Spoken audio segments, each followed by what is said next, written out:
Hey, what's going on, guys? This is Jack. Back again to bring you Mythic Varimathras. Everything you need to know about this boss from a healer's point of view. As you're seeing here, we have tons and tons of raid markers now, so I'm going to go over them really quick. We are, of course, having a lot of the standard mechanics, a lot of the mechanics you should be pretty familiar with from Heroic going on here. You're going to be having Misery, of course, which is the huge healing debuff. You take no extra healing, but you still can receive absorbs. You will have the Necrotic Embrace, which is going to leave Misery on you when it expires. But in Mythic, you're actually going to be getting an ad that spawns periodically and will basically make casts that will spawn Misery underneath you and cause you to get it. Of course, if you're standing in these dark fissures a little bit too long, you will get the Misery debuff like I did at the very start of the fight here. Keep an eye out for that. It's very easy to kind of want to complete your cast, and then you just have Misery stacks when you really don't want them at all. The damage here is very consistent, very constant. So overall, whenever you're really getting a good evangelism time, it was a great time for me as Disc. What you're seeing right here is I'm playing Disc for this fight just to make sure that we have the blanket of absorbs, the backup of absorbs, I guess is the better way to say it, just in case we really needed it. If you're getting a target that is at 100% HP before the Necrotic hits them, by the time they take the damage from Vamp and by the time they get back to the boss, you know, they shouldn't be dead, but they'll probably be pretty low. So that's the thing you always have to watch out for is, you know, providing a little bit of extra security here. And what you're seeing right here is how we're running out the Vamp Embraces, and you'll see me do this a couple times. We walk to two people that have Vamp Embrace, we walk together to orange, and then we get marked with either a purple or a green. We split off, we go to those markers, and we have the Demon Hunter tank stand in between us. He then gets the Vamp Embrace, he causes the ad to spawn, we kill the ad, and we move on. It's going to happen pretty frequently, and the big priority here is making sure you're staying together until you have to split off. That way you're not taking any extra damage from the Alone in the Darkness or just being alone and stuff like that. So again, you're seeing we walk up together, I adjust myself, make sure that I'm standing in the right position, and then we walk back together as we still have Misery there. As Disc, I am specting Declarity Will for this fight. I don't have to overly use it. That's actually the nice thing about it is you really don't have to use it all that much, but you do have to be more tactical with your uses of it. So for me, I would alternate between using Rapture or using Clarity Will in order to make sure that I had shields up for when targets would be needing them. Right here, you're seeing that I have, you know, one powered shield on one of the targets just to make sure that they have that little bit extra bit of buffer space.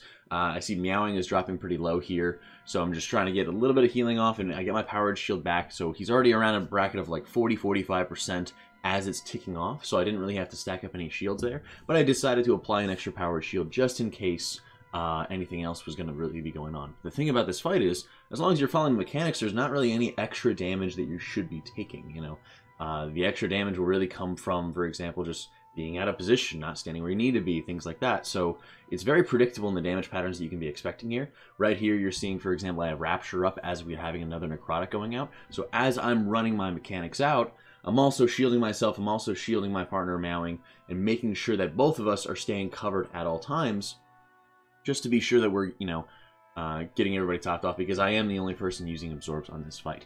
Usually if you're using like Clarity of Will, it should be more than enough just to be able to cast one Clarity of Will on somebody, and by the time the entirety of that absorb finishes, again, kind of depending on your versatility levels, your int levels, all things like that, you know, just by casting one, it usually should be enough here. As you're seeing, I'm putting big shields on Meowing, and by the time the effect expires, he isn't even chewed through the powered shield.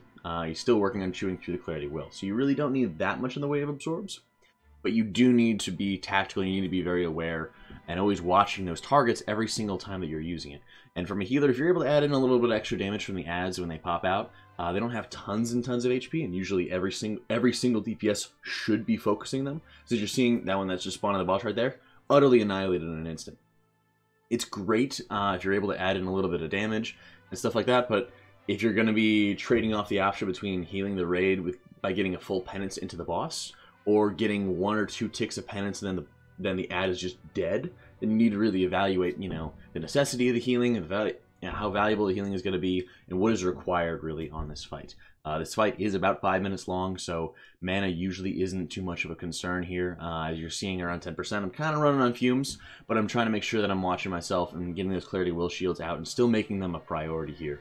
As you're seeing, you know, these guys are more or less completely topped off, so by the time that the Vamp Embrace hits them, and they get Misery stacks on them, they're still basically full HP, so I decided to, you know, put another Absorb up just to be extra special safe. For times with, you know, barrier raid cooldowns, usually we're just kind of mixing them in at the very end of the fight. and of course getting it down here. The healing requirement is not overly high. A lot of it is just making sure people are kind of following their mechanics correctly, getting their positioning down right, and getting the adds down right as well. It's very, very easy for the DPSers to kind of lose track of that, not do any damage to the ad, and the ad casts in the group, puts misery on everybody, and you kind of get screwed. So hopefully this helped in getting Varimathras down. Like I said, it's a pretty, choreography-wise, everything like that, it's a pretty simple boss overall. So hopefully this helps. Thank you so much for watching, guys. I hope you all enjoyed it. I'll catch you all tomorrow.